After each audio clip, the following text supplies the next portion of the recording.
खुदावंद में आप सबकी सलामती हो और खुदावंद आप सबको अपने पैरों के साया के तले महफूज रखें।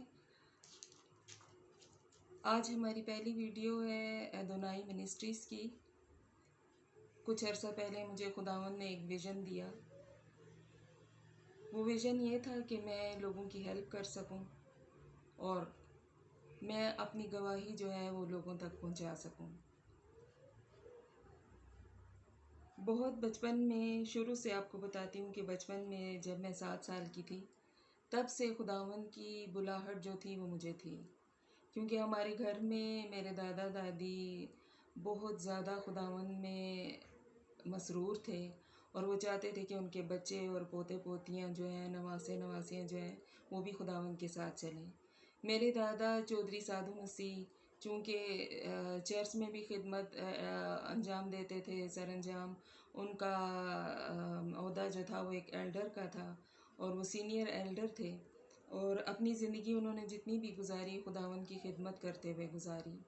तो उस हवाले से क्योंकि मेरा ज़्यादा तर वक्त जो है वो अपनी दादी दादा के साथ गुज़रा, तो मेरे दादा को बचपन से ही बहुत शौक़ था कि मैं जो है खुदावंद के साथ साथ चलूँ। तो हमारे घर में एक खुदावंद यीशु मसीह की पिक्चर लगी हुई थी, जो कि आप कह लें तख़य्युलाती। तो मैं जब बचपन में जब मेरे दादा मुझे स्टोरीज़ या कुछ इस तरह सुनाते थे तो मैं उस पिक्चर को देखती थी। तो वो पिक्चर जो थी वो खुदावंद यीशु मसीह की गतसमनी बाग में थी जब वो दुआ कर रहे थे। तो वो मैं जब देखती थी तो मुझे अपना आप जो है उस पिक्चर के अंदर नज़र आता था कि मैं वहाँ पे हूँ। और बहुत अजीब सी एक दिल में एक वो कह लें कि एक हलचल सी होती थी। और बचपन में ये था कि जब भी मेरे दादी दादा बीमार होते तो मेरी दादी मुझे बाइबल पकड़ा देती कि बेटा तू दुआ कर और तू दुआ करेगी तो हम शफा पाएंगे।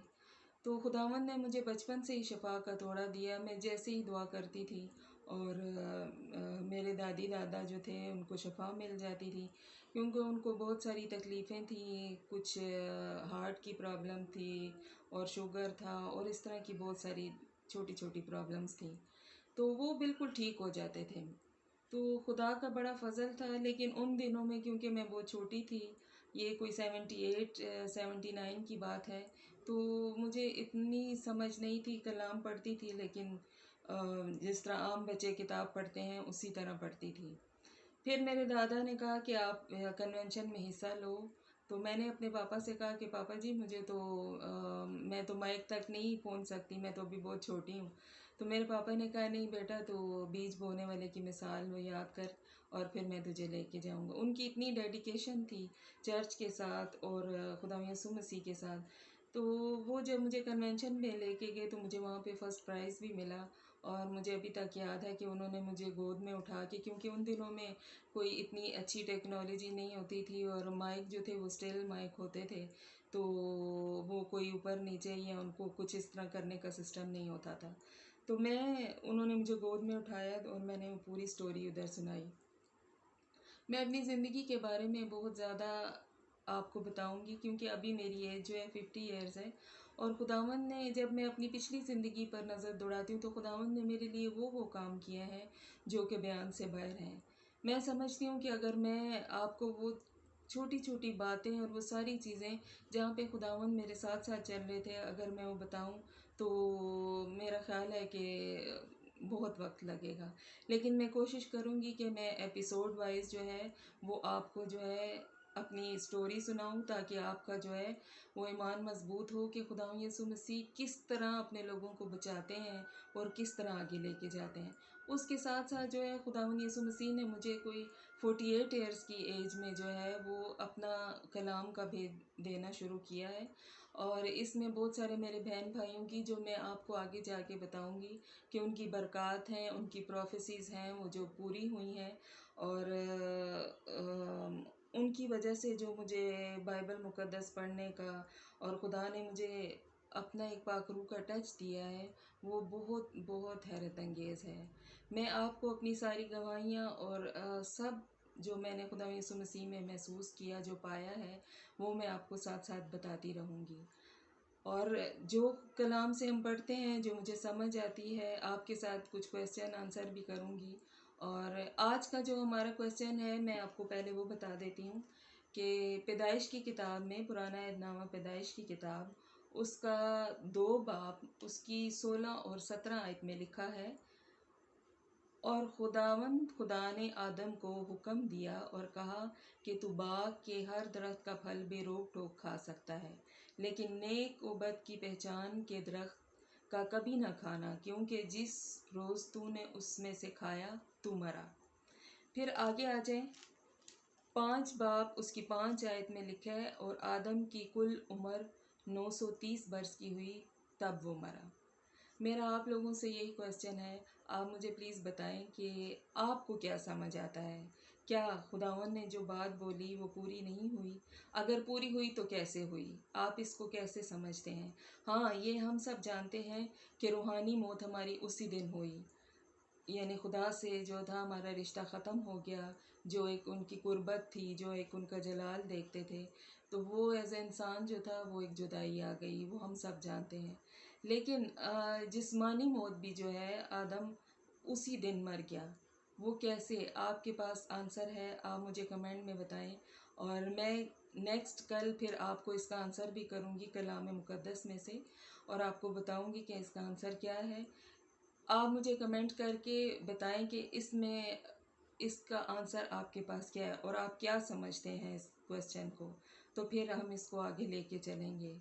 और दूसरी बात है कि खुदावंद ने मुझे हीलिंग का एक तोड़ा दिया, कि अब तक मुझे जिन लोगों ने भी, और मेरी अपनी फैमिलीज़ में भी जिन लोगों ने भी मुझे दुआ के लिए कहा, किसी बीमारी के लिए या किसी मुश्किल के लिए, तो वो खुदावंद ने, मैंने जैसे ही मांगा, खुदावंद ने मेरी दुआ को सुना और पूरा किया। तो क्योंकि उन्होंने मुझे ये थोड़ा दिया है, तो मैं रोज़ाना आप सबके लिए भी दुआ किया करूँगी कि जिसकी जो कोई भी बीमारी है, वो मुझे अपनी रिक्वेस्ट लिख के दे सकता है कमेंट्स में भी। और मैं अपने डिस्क्रिप्शन में अपना नंबर भी इसमें डालूँगी, ताकि आपको इजी हो, आप मुझसे बात कर सकते हैं व्हाट्सएप के ज़रिए भी, और अपने मसले मसाइल भी मुझे बता सकते हैं। और जो मेरा विज़न है वो ये है कि मैंने लोगों की हेल्प करनी है, जो यतीम बच्चे हैं, बेवा हैं, जिनके घर बार में कोई नहीं है, जिनको बहुत सारी प्रॉब्लम्स हैं, बच्चे पढ़ नहीं सकते हैं, उनके घर में कुछ खाने पीने के लिए। हालांकि मेरी बहुत अच्छी जॉब थी, मैं एज अ मैनेजर एक इदारे में काम करी थी, लेकिन खुदा की तरफ से मुझे बहुत सख्ती से ये आर्डर था कि आप इस जॉब को छोड़ दो। और मेरे हस्बैंड की भी 3 साल पहले डेथ हुई, और अर्निंग बॉडी भी मैं ही हूँ घर में। लेकिन मैंने खुदावन की बात को माना, हालांकि मैंने बहुत टाइम लगाया इसमें, मुझे फ़ौरन मानना चाहिए था, ये मैं कन्फेस करती हूँ। लेकिन मैंने खुदावन की बात को माना, और मैंने सब कुछ, वो जॉब भी छोड़ दी, और मैं अभी घर पे हूँ। और अभी फ़िलहाल कोई जॉब भी नहीं है। और खुदावंद ने जब ये विज़न दिया, तो मैंने खुदावंद से पूछा कि कैसे ये होगा, मैं नहीं जानती, बस खुदावंद करने वाला है। और आप लोगों से रिक्वेस्ट है कि आप भाई बहन मेरी इस काम में मदद करें। और मैं ये वीडियोस भी बनाना चाहती थी, लेकिन मुझे अभी खुदावंद की तरफ से बहुत ज़्यादा इस चीज़ की आगाही थी कि आप जो है अपनी बात जो है, अपनी गवाही जो है सारी दुनिया को दें, और तू इस चीज़ पे ना घबरा, मैं तेरा खुदा हूँ, मैं सब कुछ करूँगा, मैं लोगों को खड़ा करूँगा तेरी मदद के लिए।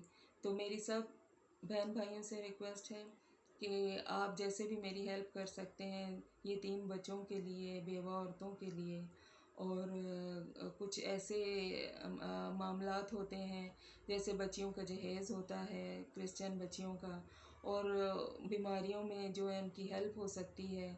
तो आप जो है अपने आमदन से मेरी हेल्प कर सकते हैं। मैं डिस्क्रिप्शन में अपने तमाम नंबर्स और डिटेल्स वगैरह डालूँगी, आप मुझसे रब्ता कर सकते हैं। तो दुआ करते हैं। कदूस कदूस खुदावन रब्बुल अफ़ाज, आसमान और ज़मीन तेरे जलाल से मामूर है। खुदावन ताला तेरे ही जलाल हो। शुक्र गुजारी करती हूँ आज के दिन के लिए जो आपने बख्शा है, और इस नेमत के लिए खुदावन। खुदावन आप मुझ में हो के बोलें, खुदावन आसमानी बाप आपका कलाम बोलें। खुदावन जो आप दुनिया को बताना चाहते हैं खुदावन, आप वो बताएं। खुदावन, आपने मुझे चुना है खुदावन, इसके लिए मैं शुक्रगुजारी करती हूँ। खुदावन, इस वक्त जो कोई भी बीमार है, मैं यीशु मसीह नासरी के नाम से दुआ करती हूँ कि वो जहाँ कहीं भी है, हॉस्पिटल में है, घर में है, खुदावन उसको शिफा दे। खुदावन आसमानी बाप, जो शुगर के पेशेंट हैं, जिनके ऑपरेशन होने वाले हैं, जो कैंसर पेशेंट हैं, किसी भी बीमारी में खुदावन जो मुब्तला है, खुदावन आसमानी बाप, मैं उनके लिए दुआ करती हूँ खुदावन कि तू यहोवा यरी है और तू शिफा देने वाला बाप है। खुदावन, उनकी जो कमी घटी है वो तू उनको मुहैया कर, और जो उनकी बीमारियां हैं खुदावन आसमानी बाप, तो उनसे शिफा दे। खुदावन, आपने आज तक मेरी किसी दुआ को रद्द नहीं किया। खुदावन, मेरी दुआ सुनी है, मेरी इस दुआ को सुने, अपने हुजूर पहुँचने दे और कबूल कीजिए। यीशु मसीह, सारी इज़्ज़त और जलाल आपके नाम को मिले। खुदावन, मैं सब के लिए खुदावन, जो कोई देख रहा है, सुन रहा है, वो एक एक फ़र्द के लिए दुआ करती हूँ। उनकी ज़िंदगी में जो तकलीफ़ और बीमारी है वो आपके नाम से अभी और इसी वक्त जाती रहे। यही सब मांगती हूँ और पाती हूँ, पाक और पवित्र जलाली नाम से, मीठे नाम से, यीशु मसीह नासरी के नाम से, आमीन। खुदावन आप सबको बरकत दे, आप सबको अपने पैरों की साया के तले रखे, आमीन।